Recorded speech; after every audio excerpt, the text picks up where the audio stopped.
શ્રી પ્રમુખ એજ્યુકેશનમાં તમારું સ્વાગત છે। આજે ધોરણ 7 પ્રેક્ટિસ પ્રકરણ 8 સમય સંખ્યાઓ સ્વાધ્યાય 8.1 પ્રશ્ન 9 નીચેના દરેકમાં તો કે બરાબર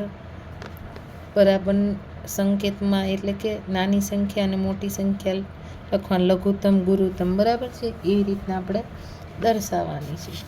તો અહીંયા પહેલામાં -2 તો કે 3, તો -2 નાના થાય તો 1 મોટો છે બરાબર। તો મોટી સંખ્યા ઉપર આપણે કરવાનું।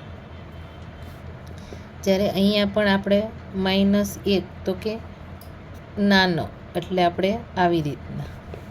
પછી આમાં તો કે અહીંયા માઇનસ છે એટલે આપણે શું કરવાનું, તો કેવું છે 0 કેવું કહેવાય, તો કે માઇનસ કરતાં મોટો કહેવાય। પછી આમાં તો કે -3 અને -4, તો -3 મોટા થશે અને -4 તો કે નાના થશે, તો મોટી સંખ્યા ઉપર બરાબર। જ્યારે 5માં તો કે -2 અને +5, તો આપણે ખબર છે +5 મોટી સંખ્યા। 6માં તો કે -2/3 છે અને -3/5 તો કે 5 છે। જ્યારે અહીંયા છેદ કેવા છે, તો કે 2માં ફર છે બરાબર। તો અહીંયા કેવી સંખ્યા થઈ, તો કે મોટી થાય। તો આ પર આપણે કરીએ। 7માં તો કે -2 મોટા જ બતાવશે। જ્યારે અહીંયા આપણે શું કરીએ, તો કે 6, અહીંયા 6 છે તો કે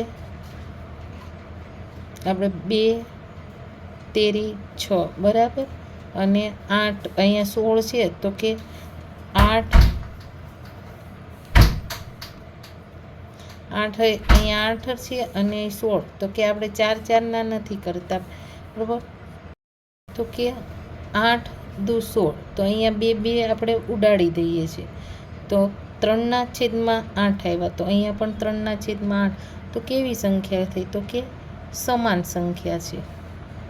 જ્યારે અહીંયા -2 મોટા આવશે, આમાં પણ -2 મોટા, મોટી સંખ્યા ઉપર ગુરુત્તમ વાળા કરીએ અને નાની હોય તો કે લઘુત્તમમાં બરાબર।